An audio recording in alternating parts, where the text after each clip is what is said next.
porque Él vive, no temo al mañana, porque Él vive, ya no hay temor. Damos gracias a Dios por esta oportunidad que nos concede venir a su santo y bendito templo. Hemos venido para adorar a nuestro Dios. Es día de resurrección. Es el día en que la tumba no pudo retener a Jesucristo. Nuestro Señor resucitó. Precisamente sobre el tema de la resurrección de Jesucristo, esta tarde vamos a exponer el sermón titulado El verdadero evangelio apostólico, predicado y creído. En 1 Corintios capítulo 15, la palabra de Dios dice de esta manera: ahora os hago saber, hermanos, el evangelio que os prediqué, el cual también recibisteis, el cual también estáis firmes, por el cual también sois salvos y retenéis la palabra que os prediqué, a no ser que haya creído en vano.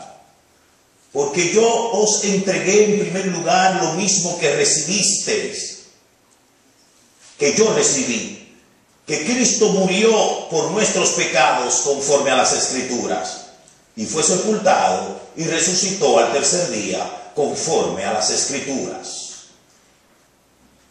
Se le apareció a Cefas, después a los 12, y luego se apareció a más de 500 hermanos a la vez, la mayoría de los cuales viven aún, pero algunos ya duermen. Después se apareció a Jacobo, a todos los apóstoles, y al último de todos, como a uno nacido fuera de tiempo, se me apareció a mí. Porque yo soy el más insignificante de los apóstoles, que no soy digno de ser llamado apóstol, pues perseguía las iglesias de Dios. Pero por gracia de Dios soy lo que soy, y su gracia para conmigo no resultó vana, antes bien he trabajado mucho más que todos ellos, aunque no yo, sino la gracia de Dios en mí. Sin embargo, haya sido yo o ellos, así predicamos y así creísteis. El verdadero evangelio apostólico predicado y creído. El verdadero evangelio predicado por los apóstoles fue un evangelio de la vida y obra de Jesucristo, que ellos fueron testigos y también experimentaron tal evangelio y estuvieron cerca con Jesús. Es decir, que el evangelio que nosotros leemos ahora en la Biblia, queridos hermanos y hermanas, el cual hemos creído, es el evangelio escrito por los apóstoles o por otros siervos que vivieron en esa época y que conocían a los apóstoles, y muchos de ellos conocían a Jesucristo. Es decir, un evangelio verdadero es el que usted y yo, por la gracia de Dios, ha sido preservado, canonizado, y usted y yo podemos leer. Viene de la fuente misma de los discípulos de Jesucristo. En 1 Corintios capítulo 15, verso 1 al 11, el apóstol Pablo se refiere a este evangelio que predicó, el cual fue creído y recibido por los hermanos de Corintios como un evangelio salvador. El verso 2 dice: por el cual también sois salvos. Hermanos, este fue el evangelio predicado por Jesucristo, un evangelio que al ser recibido y creído, lo que trajo a la vida de los hermanos fue salvación, Dice: ahora os hago saber, hermanos, el evangelio que os prediqué, el cual también recibisteis, el cual también estáis firme, por el cual también sois salvos. Fue un evangelio de gracia salvadora, pero también fue un evangelio no solamente de gracia salvadora, sino de gracia capacitadora por dones y ministerio. El verso 9 como el verso 10 leemos: porque yo soy el más insignificante de los apóstoles, que no soy digno de ser llamado apóstol, pues perseguía las iglesias de Dios. Escuchen lo que dice ahora, lo que le trajo la gracia salvadora del evangelio predicado. Dice: por lo cual por la gracia de Dios soy lo que soy, y su gracia para conmigo no resultó en vano. Antes bien he trabajado mucho más que todos los demás apóstoles, aunque no yo, sino la gracia de Dios en mí. La gracia salvadora por el evangelio predicado no solamente salva a las almas, sino que capacita a hombres y mujeres con los dones y los ministerios. Este evangelio verdadero que salva y que fue predicado consta de 3 obras de redención llevadas a cabo por Jesucristo, a la cual estamos llamados a creer, como dice el verso 12. Dice el verso 12: ahora bien, si se predica que Cristo ha resucitado, es allí. Sin embargo, claramente hay 3 obras de las cuales el verdadero evangelio presenta, que son obras de redención. Y claramente el verso 2 dice que el verso 1 y 2 dice que nosotros creímos, que nosotros recibimos, y el cual estamos firmes, por las cuales hemos sido salvos. ¿Cuáles son estas 3 obras? Si leemos el versículo 3 y el verso 4, la primera obra redentora que Jesucristo hizo, de la cual es el contenido de todo el evangelio verdadero predicado por los apóstoles, es en primer lugar que Jesucristo murió por nuestros pecados conforme a las Escrituras, verso 3. En segundo lugar, que Jesucristo fue sepultado conforme a las Escrituras. Y en tercer lugar, que Jesucristo resucitó al tercer día conforme a las Escrituras. Pablo nos dice en el versículo 1, en el versículo 2 como en el versículo 11, nos presenta que somos salvos habiendo creído y recibido y retenido este evangelio de salvación, dando a entender que todos los salvos hemos sido hechos partícipe al creer, recibir, retener su sacrificio.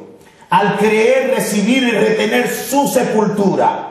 Creer y recibir y retener su resurrección.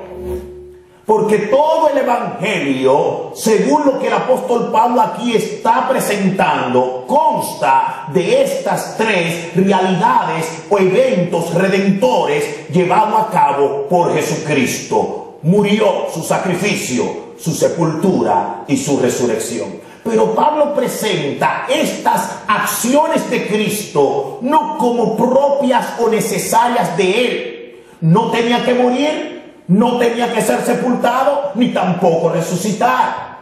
Y ninguna de las 3 acciones sobre las cuales el hombre actuó en contra de Cristo, Cristo era más poderoso para no dejarse ni matar, ni tampoco sepultar. ¿Por qué Cristo lo hizo? Porque son 3 realidades redentoras a las cuales Él nos representó. Y como representante, cuando Cristo estaba en la cruz del Calvario, estaban todos aquellos los que íbamos a creer en Él. En Cristo estábamos en la cruz del Calvario. En Cristo estábamos en la sepultura. En Cristo estábamos cuando Él resucitó. Por lo cual, la esencia de la fe cristiana es que hemos sido muertos con Cristo. Hemos sido sepultados con Él. Hemos resucitado con Cristo. Ese es el evangelio verdadero, el cual, dice Pablo, prediqué y ustedes recibieron por gracia. Alabados el Señor. Hermanos míos, todos los salvos estamos invitados a ir a la cruz. Todos los salvos estamos invitados a ir a la sepultura. Todos los salvos estamos invitados a ir a la resurrección. Pero no solamente es una invitación donde usted la escoge o no.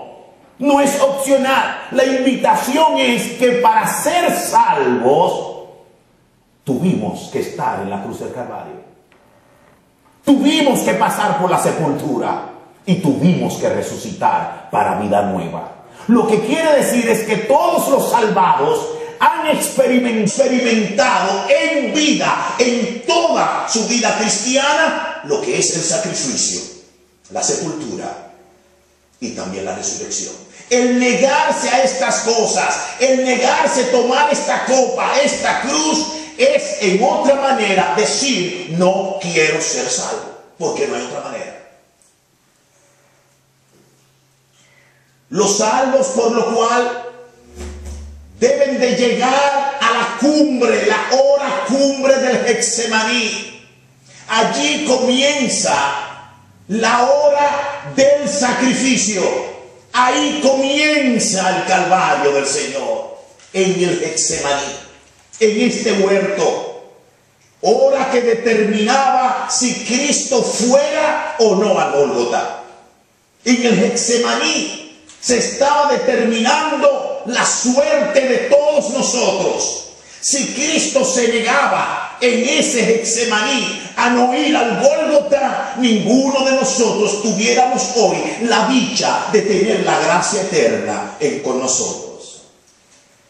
Fue la hora de profunda angustia, de aflicción profunda, de tristeza extrema en la humanidad de Jesucristo. La angustia era tan intensa y extrema que Jesús la describió en San Mateo capítulo 26, verso 38, de esta manera: mi alma está muy afligida hasta el punto de morir. Todos los salvos somos invitados al Getsemaní para acompañar en el dolor, la angustia, la desesperación que tuvo Jesucristo. Como también en toda nuestra vida cristiana somos invitados a cada momento, por la gracia de Dios y por su propósito hecho en cada caminar nuestro, a acompañar en el dolor, la angustia, la desesperación de cualquier prójimo, de cualquier amigo. Somos invitados a orar intensamente a Dios por él. Somos invitados a guiar, asistir a un amigo y poner en orden sus pensamientos para que pueda superar sus distorsionados pensamientos que afectan sus emociones y su conducta. Jesús en este Getsemaní necesitaba amigos que le acompañaran, que lloraran con él, que le animaran, que le estabilizaran su estado de ánimo, que intercedieran por él. Lamentablemente, Pedro, Jacobo y Juan no pudieron comprender la intensidad de la aflicción de Cristo. No entendieron lo que implicaba que Jesús muriera en ese estado de ánimo, o que tomara una decisión que pusiera en riesgo su vida. Ni Pedro, ni Jacobo, ni Juan tuvieron conciencia en ese momento cuál era la hora que estaba pasando nuestro Jesús, nuestro Señor y Salvador. Hermanos míos, si la muerte de Cristo hubiera ocurrido en el Getsemaní, entonces todos los descendientes de Abraham, los salvos por la fe, la iglesia, como dice, que son como la arena del mar, como las estrellas del cielo, estuvieran condenados a una eterna aflicción, tristeza, desamparado en angustias eternas en el infierno. Eso no lo comprendió para Pedro, ni Juan, ni Jacobo. Ellos no sabían qué estaba pasando. Más tarde Mateo lo describe y dice que cuando Jesús le dijo a ellos le describió su estado de ánimo. Jesucristo fue preciso. Mi alma está en una aflicción tal que puedo morir. Y si Jesucristo hubiese muerto en el Getsemaní, ninguno de nosotros fuéramos salvos hoy. A veces no comprendemos el calvario de los demás. No nos percatamos las implicaciones sociales, económicas, familiares y espirituales que acarrea la muerte del que sufre. El Getsemaní nos invita a abandonar el egoísmo, mis queridos hermanos, la vida individualista y acomodada como la tenían Pedro, Jacobo y Juan. Nos invita a dejar la filosofía impía de Caín. ¿Acaso soy yo guarda de mis hermanos, de mi hermano? Nos invita a acompañar al que sufre, a soportar, asistir a los angustiados y a orar por nuestros hermanos. El Getsemaní nos reta a los que afligidos y angustiados nos encontramos a pedir la ayuda de los hermanos, a orar como la pidió Jesucristo. Mi alma está triste. Tan profunda aflicción tengo que estoy al borde de la muerte. Necesito que ustedes me acompañen. Vengan conmigo. Y lo apartó a los tres del grupo. Y llorando le dijo, por favor, oren por mí. Pero ellos no estuvieron percatados, no tuvieron conciencia del sufrimiento de Jesús. El Getsemaní te invita a ti y a mí a entrar en un momento dado de aflicción y llamar a un hermano. Pedirle a Pedro, Jacobo y Juan que oren por nosotros.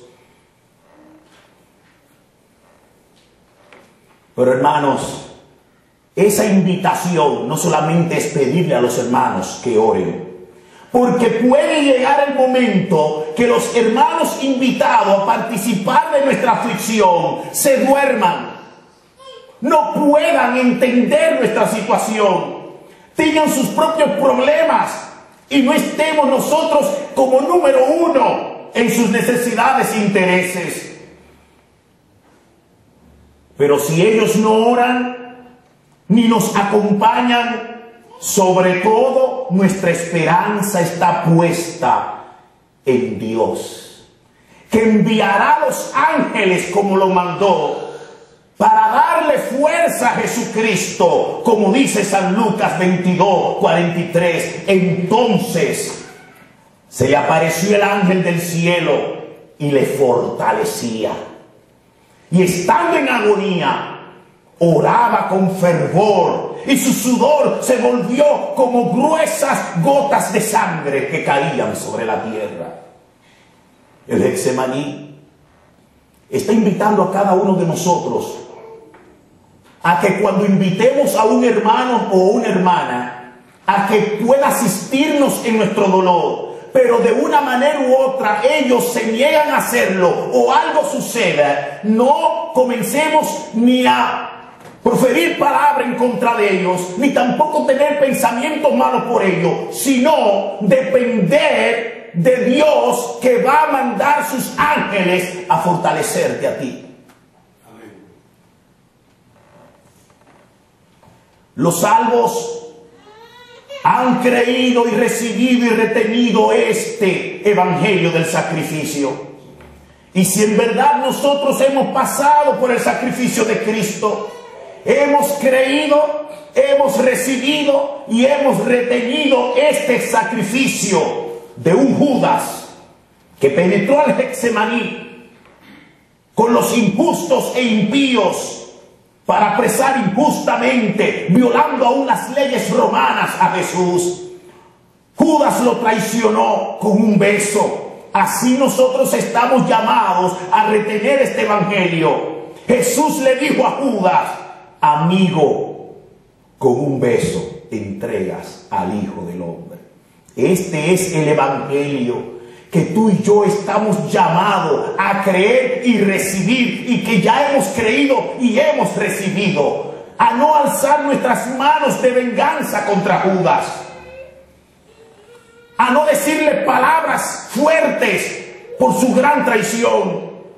Estamos llamados a un evangelio donde tendremos a líderes que hemos elegido como discípulos, que hemos ayudado, personas, amigos, que tú has ayudado, que tú has cuidado, que tú has desarrollado, que más tarde vayan en contra tuya, que se levanten contra ti, que te nieguen, que te maldigan, que cuando hablen de ti, hablen cosas fuertes para destruir tu vida, como Pedro lo hizo con Jesús. Ese es el evangelio que hemos creído. Hemos creído un evangelio donde está Judas. Hemos creído un evangelio donde está Pedro. Un evangelio que hemos creído y hemos recibido. Para que cuando Pedro se levante, también podamos tener la misma actitud de Jesucristo hacia Pedro. Un evangelio que nos llama a poner por las injurias y blasfemias y las falsas acusaciones y la burla de Anás y Caifás, poner la otra mejilla y no levantar venganza alguna hasta que venga el tiempo del juicio. El evangelio que hemos recibido nos invita a ser juzgado por la zorra y corrupto y desleal de Herodes, por un cobarde y pretencioso como fue también Pilato. Pretencioso porque él se creyó tener en sus manos la suerte para mandar a matar o a liberar a Jesucristo. ¡Qué pretencioso fue! No sabía que estaba delante del rey, no sabía que estaba delante de aquel que era dueño de legiones de ángeles, que en ese mismo momento lo podía destruir.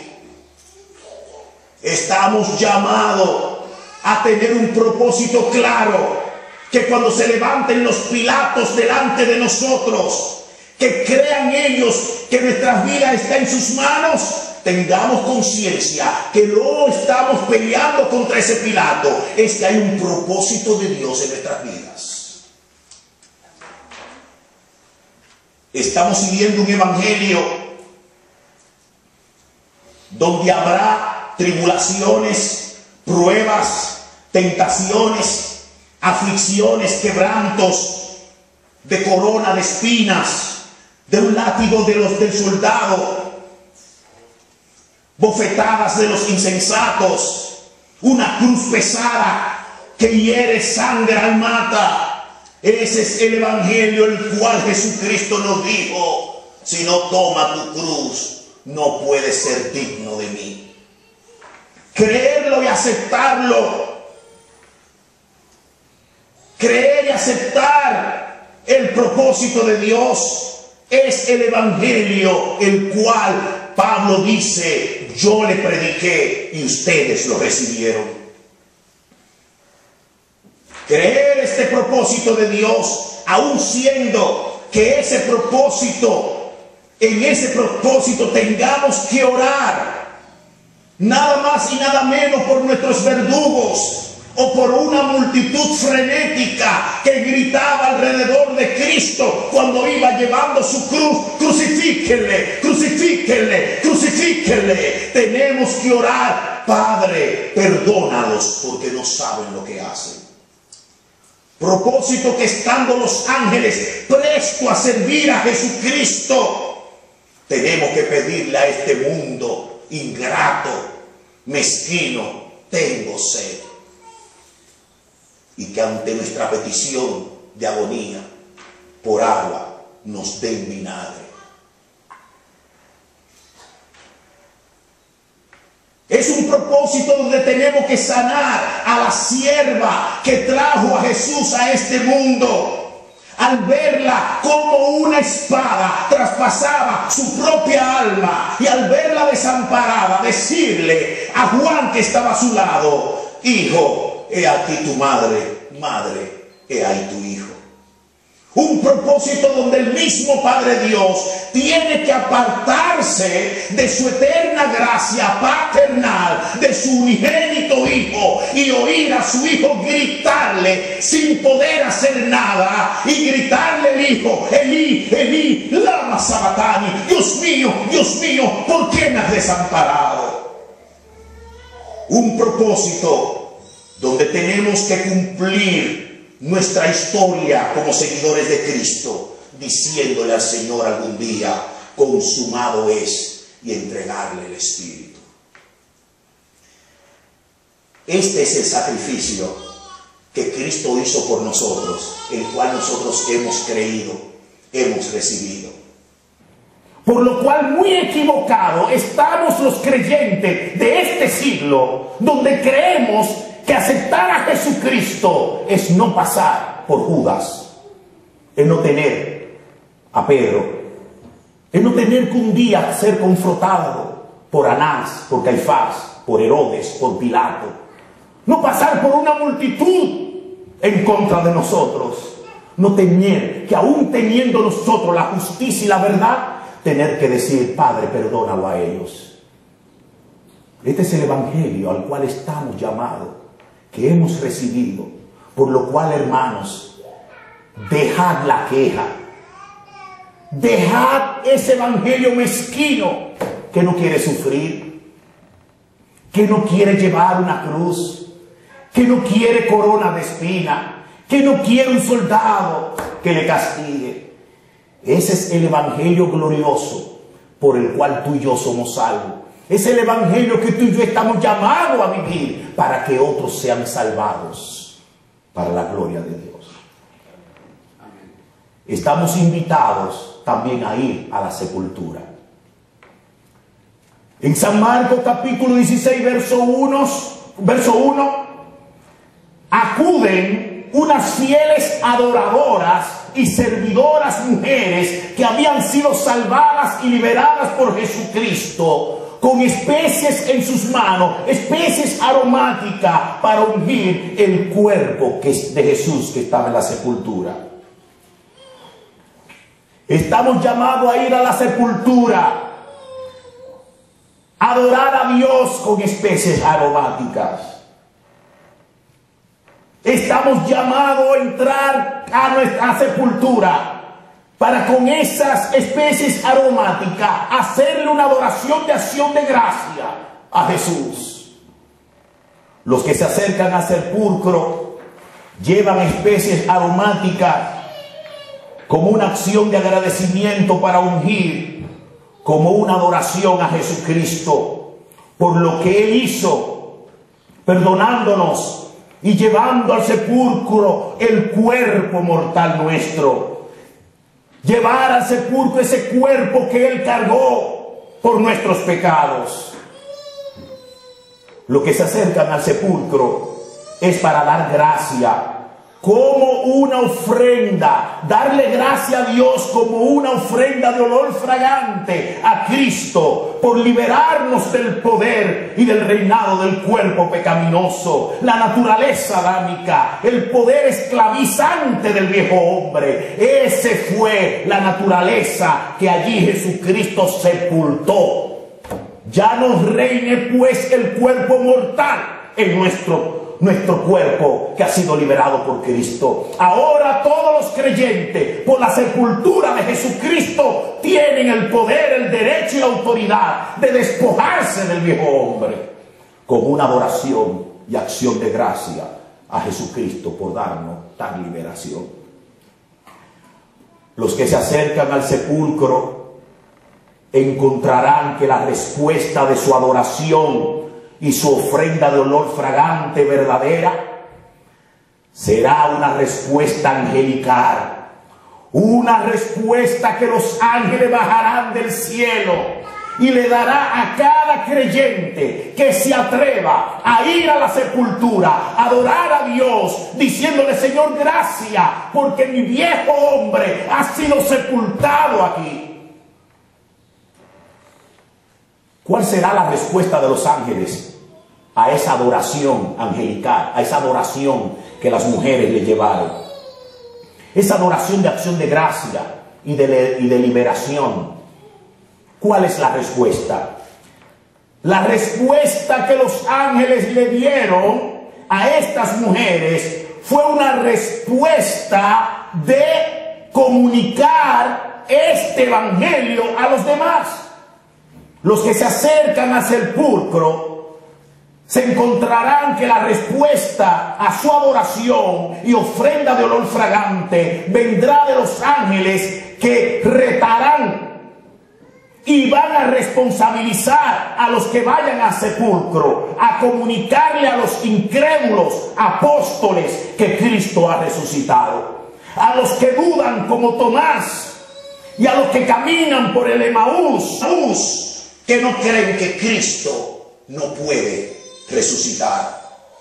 La sepultura, por lo cual, es una adoración. La sepultura es un servicio. Todos los que se acerquen a la sepultura le darán a Dios gracia, porque allí está enterrado su viejo hombre, que jamás tendrá el reinado y el poder sobre ningún creyente salvo por Jesucristo. Pero allí en la sepultura, esa acción de gracia se va a convertir en un reto para ti y para mí, donde los ángeles nos dirán: vayan ahora y convenzan a esos 11 apóstoles que están dudando. Vayan donde Tomás, vayan por el Emaús. Ese fue el encargo que le dieron los ángeles a las mujeres. Encargo que nosotros estamos llamados a llevar, y muchas veces nos llevamos precisamente porque no adoramos. No adoramos porque todavía el viejo hombre está sobre nosotros. Por eso somos tan mezquinos en darle nuestro tiempo al Señor en el servicio. Por eso somos tan mezquinos en no dejarnos rendir y consagrar, en darle el servicio de predicar el evangelio todos los días a los perdidos. Todavía el viejo hombre está sobre nosotros y no nos deja servir al Señor, entregándonos y rindiéndonos a Él. Vayamos a la sepultura y declaremos libre del viejo hombre. Declarémonos que vamos a despojarnos de él, y día tras día estaremos matando para que no reine pues el cuerpo mortal sobre nosotros. Los salvos, en último lugar, somos invitados a la resurrección.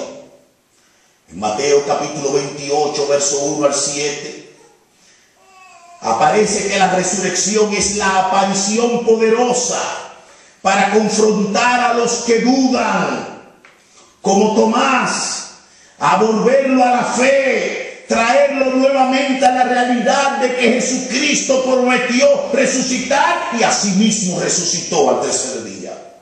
La resurrección es la aparición poderosa para reprender y educar a los extraviados de la fe, como los que caminaban por el Emaús. La resurrección es la aparición poderosa para reconciliar a los discípulos que mientras estaba Cristo resucitado, estaban ellos pescando peces. Es necesario ver cómo la resurrección de Cristo fue posible y tuvo un propósito claro de volver a sus discípulos y decirle: Pedro, ¿me amas? ¿Me amas? ¿Me amas? Y cada vez que Pedro y los discípulos respondían, Jesucristo les reclamaba: entonces, apacienta mis ovejas. La resurrección de Cristo es justificación. Es el justo reclamo del que vive en justificar ante el Padre a todos los que creen en Él. La resurrección es que Cristo es levantado de la muerte y ahora se presenta delante de Dios Padre, y allí delante del juez está reclamando lo que es suyo, y está allí para decir: yo soy la prueba, yo soy la garantía, yo soy quien morí por estos que han creído por mí, por lo cual lo justifico. La resurrección de Cristo es la justificación nuestra. Porque cada vez que se levante Satanás acusando a cualquiera de los hermanos por los cuales Cristo murió, Cristo estará allí presente diciendo: ya yo pagué por él. La resurrección es el grito de victoria. La resurrección es la justificación. La resurrección es, como dice el apóstol Pablo: justificado pues por la fe, tenemos paz para con Dios. La resurrección significa que ya el creyente no llorará más. No llorará más creyendo que va a ser condenado. No le va a temer al futuro. La resurrección es una liberación total. Es la realización cristiana en la vida alegre, con gozo, con esperanza de algún día estar en la gloria. La resurrección de Cristo es la persona viva que ha de representarnos delante del Padre para decirnos: yo morí por él, está justificado. La resurrección de Cristo es vida nueva, es una vida donde hemos muerto al pecado, hemos sido sepultados, hemos sepultado el viejo hombre. Hemos y tenemos una vida nueva por la resurrección de Cristo. Ya en la sepultura dejamos el hombre viejo. Ya en la sepultura hemos dejado el viejo Adán. Hemos dejado la naturaleza adámica. Ahora se levanta un nuevo hombre. Los que resucitan con Cristo tienen vida nueva. La resurrección es una vida cuya conducta refleja la dependencia continua del cielo, lo de arriba, de las cosas de la gloria de Dios, donde está el Padre sentado y es Jesucristo a su diestra. La resurrección apunta que todos aquellos que han nacido de nuevo por la resurrección de Cristo han de vivir dependiendo totalmente de las cosas de arriba y no los de la tierra. La vida de los hombres y mujeres nuevas depende de su reconciliación y su comunión íntima con Dios. La resurrección plantea que todos los hombres que por la resurrección de Cristo han nacido de nuevo tienen y deben de vivir en este mundo siendo ejemplo, como dice Jesucristo, siendo sal y luz de este mundo. La resurrección de Cristo plantea que todos los hombres nuevos han de llevar una conducta de vida que van a transformar a los demás. La resurrección es una vida donde lo terreno, lo carnal, lo pasajero, pleitos, enojo, gritería, maldad, mentira, egoísmo, engaño, falsedad, la envidia, la codicia, el hurto, la enemistad, la brujería, la hechicería, se va, se despoja día tras día, donde lo justo, el amor, el gozo, la misericordia, la bondad, la fe, el soportarnos, el ayudarnos, el cuidarnos, el estimularnos, es la vida presente. La resurrección apunta sobre dos ángulos, dejando atrás en la sepultura lo malo y extendiéndonos hacia adelante, hacia la gloria del Señor. La resurrección es una conducta diferente que vive para la gloria de Dios y el disfrute de la gloria del cielo. La resurrección de Cristo plantea que todo hombre y mujer que ha resucitado con Cristo vive dependiendo del cielo y disfruta toda la gloria que el cielo le da. Por lo cual, la resurrección es el fundamento de la vida feliz del creyente. Pablo dice: este es el evangelio que hemos predicado y que nosotros hemos recibido y que estamos firmes y retenemos. Todo creyente está llamado a vivir como resucitado. Que Dios bendiga y que este evangelio puede ser retenido no solamente creído, vamos a retenerlo y vamos a vivir según Él. Si es así, vamos a tener hombres y mujeres que jamás dirán, ¿por qué yo, Señor? Tampoco dirán, Señor, quítame a Judas. Tampoco van a añorar no tener a Pedro. Son hombres y mujeres que van a vivir en este mundo sabiendo que algún día van a tener que pasar por las manos de Anás, de Caifás, de Herodes y del cobarde Pilato. Son hombres y mujeres que saben que algún día a las personas que ayudaron, que le dieron pan, que le dio peces, que sanó, que levantó, que le dio la vista, son los primeros que van a decir, crucifíquenle, crucifíquenle. Este evangelio nos invita a que tarde o temprano tendremos que ir a la sepultura. Pero este evangelio nos invita a que un día, no tarde, vamos a resucitar con Cristo. Por lo cual, este es un evangelio que aunque hoy sufrimos, tenemos la certeza que mañana reinaremos. Amén.